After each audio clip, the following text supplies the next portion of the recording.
So, eto na mga Maricoy, ang kwento ng grand opening ng Jessie Chung x Maricoy. Sa itsura nga namin ng ate ko, para kaming nalugi.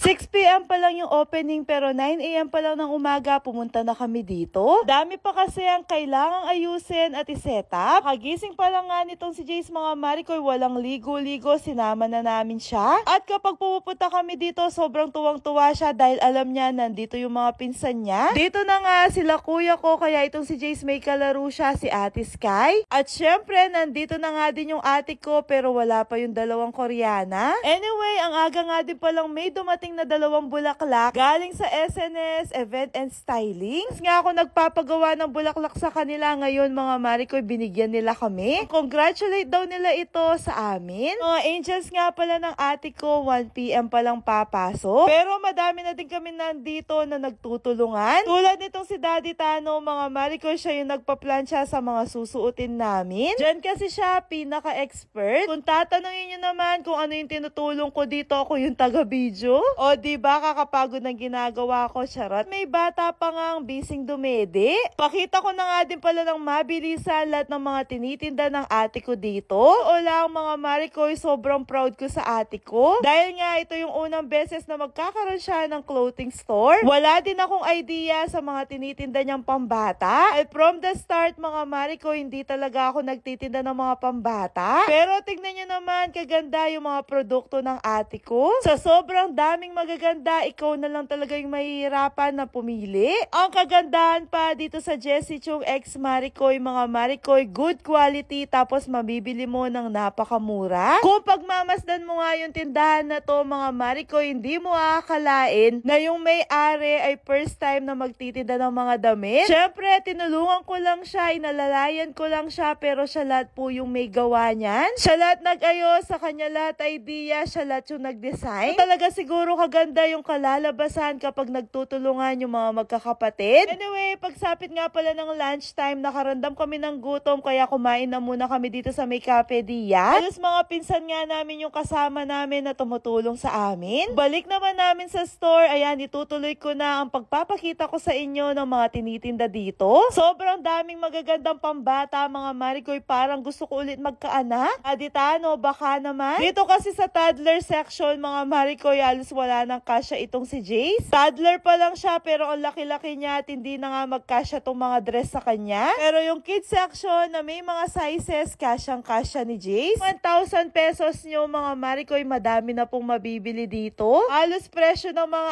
items dito ay nasa 500 pababa. Napaka-colorful kaya lahat ng kulay na hinahanap nyo, meron sila dito. Pre, dahil ex Maricoy ito mga Maricoy, kaya yung mga items ko ay nandito din. Ito nga yung partnership namin ng ate ko. Yung kalahati nga ng store mga Maricoy ay clothing line ko. Bandang 1 PM nga pala, dumating na si Rapi para make-upan kami. Syempre, di namin sasayangin yung pagkakataon, magpapaganda talaga kami today. Kung taga Pampanga nga pala kayo at naghahanap kayo ng makeup artist, highly recommended ko itong si Rapi. Sa totoo lang din kasi ako talaga hindi ako mahilig sa makeup. Kaya lagi ko sinasabi sa kanya na simple lang yung gusto ko. At lagi niya nga nakukuha yung itsura na gusto ko. At yung mga ginagamit niya pa mga Maricoy ay branded. Sa kanya lang talaga ako hindi nagkaka-pimple pagkatapos make-upan. Ibig sabihin lang noon, malinis yung mga ginagamit niya. Pagkatapos niya naman akong ayusan, ayan na nga yung mga eksena. Binihisan na tinayusan ko na nga yung buhok ni Jace. Next naman na minake-upan ni Rafi itong si Mami Precious Angel. Syempre,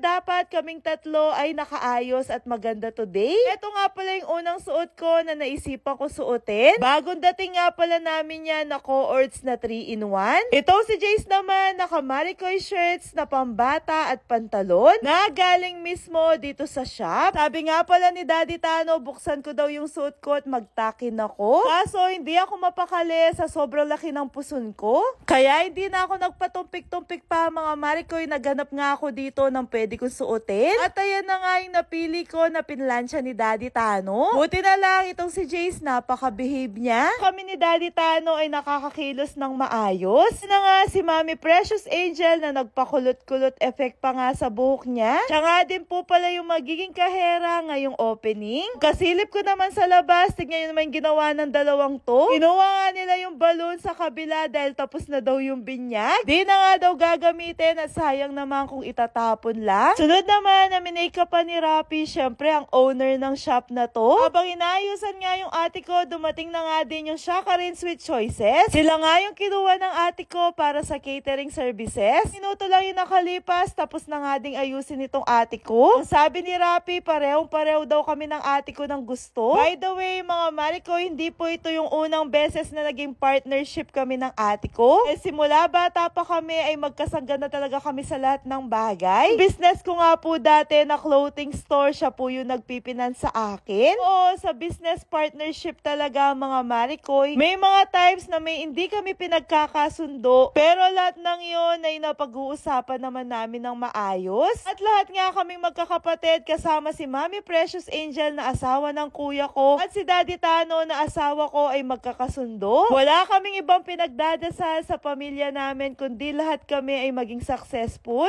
Lahat nga kami ay sana maabot lahat namin yung mga pangarap namin. Lahat nga din kami ngayon mga Marikoy ay mga content creator na. At opo, kaming lahat po na magkakapatid ay sumasahod po sa Facebook. Ikukwento nga pala ako sa inyo nung isang araw nga pala tinanong si Pakpak Boom, bakit daw yung pangalan ng store ay Jessie Chung lang? Bakit daw wala yung pangalan niya? Alam nyo ba nung sinagot ni Pakpak Boom? Sabi niya, it's okay, that's my ate naman. Pakabata pa lang niya pero ganun na yung mindset niya. Tulad ko mga Marikoy, kahit hindi buo sa akin itong business na to, handang-handa akong tulungan yung ate ko dahil ate ko yun. Kung anong success niya ay success ko na din. Anyway, pagsapit ng 5 PM, isa-isa na nga dumadating yung mga in-invite namin Kapampangan vloggers. Di po namin sila pinili by followers. Wala po sa dami or liit ng followers yung mga in-invite namin. Pinili po namin sila dahil mga kakilala po namin sila at matagal na po nakasuporta sa pamilya namin. Invite din namin ang napakasikat na si Inday Eunice. Siyempre, kasama ang napakagaling na si Mami Rochelle. Diyos ko, mga Marikoy, pagkakita namin sa kanya, lahat kami gusto namin siyang iuwi. Ito na nga yung pangalawang pagkakataon na na-meet ko sila. Last time kasi, binisit nila ako sa store, mga Marikoy. Isa din niya, si Mami Rochelle, sa mga mamis na nakilala ko na napakabait. O, post mo na pa!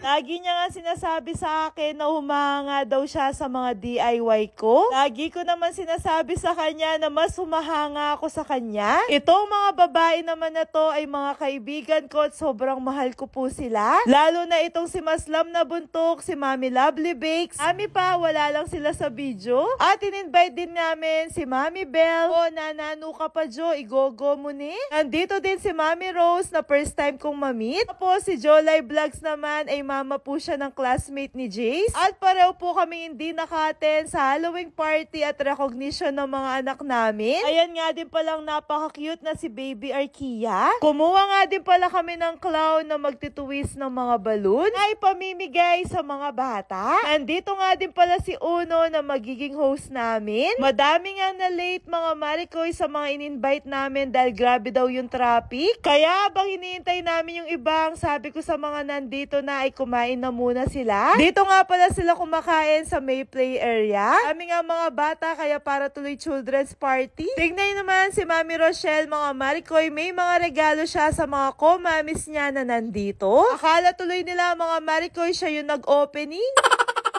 Lang, sadyang napaka-generous lang talaga ni Mami Rochelle. Pagkatapos nga pala nilang kumain, lumabas na kami para mag-cut ng ribbon. Hindi na nga namin naintay yung ibang mga content creator na in-invite namin dahil dumadami na yung mga tao sa labas na gustong pumasok. At sa kakamadali nga namin, hindi na nga din namin nagawang magpa-picture. Si Ate Jessie at ako nga yung nag-cut ng ribbon.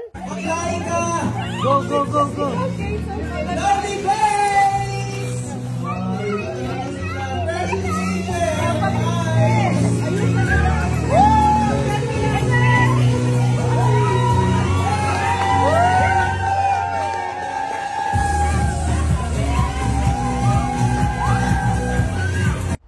Pagkapasok nga namin, naghagis na ng mga barya itong ate ko. At bago kami nagpapasok ng mga customer, nag-intro muna kaming lahat. Hello, John! Mr. John!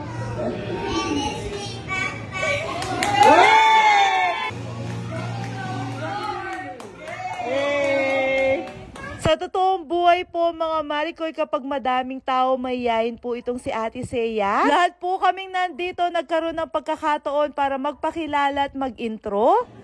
Hello, hello, Joy! Very much po. Sana po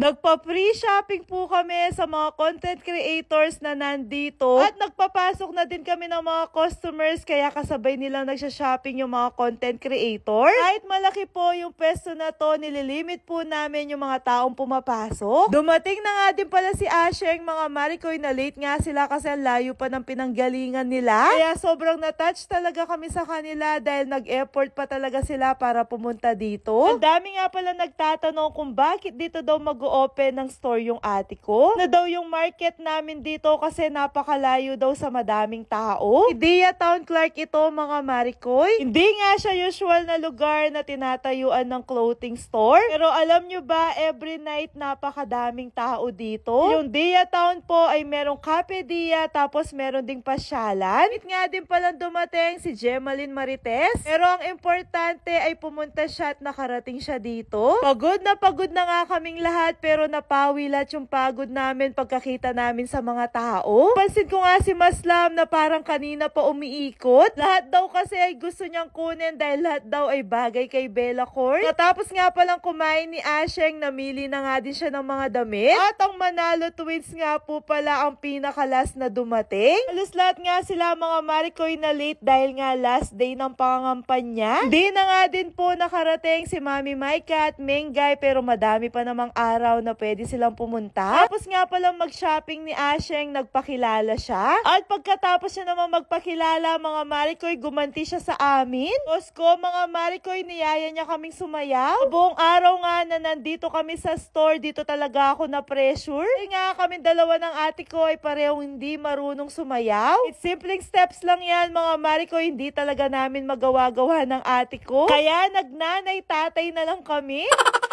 Pagkatapos niyan, mga Marikoy, nagpaalam na nga din sila na mauuna na. At pati nga itong sila Mami Rochelle at Inday Eunice. Habang gumagabi nga, mga Marikoy, lalong dumadami yung mga tao. Dami din kaming mga kaibigan na dumating. Napansin ko itong sikat na naghahalukay. Pansin niya daw kasi itong mga top na to na tig 120 pesos lang. Ang mga ko-mamis ko, wala na yatang balak umuwi. Dito namin naalala na nakuha ng umalis ng iba, wala pa kaming group picture. Pero hanggang makalis nga silang lahat, mga Marikoy, wala pa rin talagang pictures.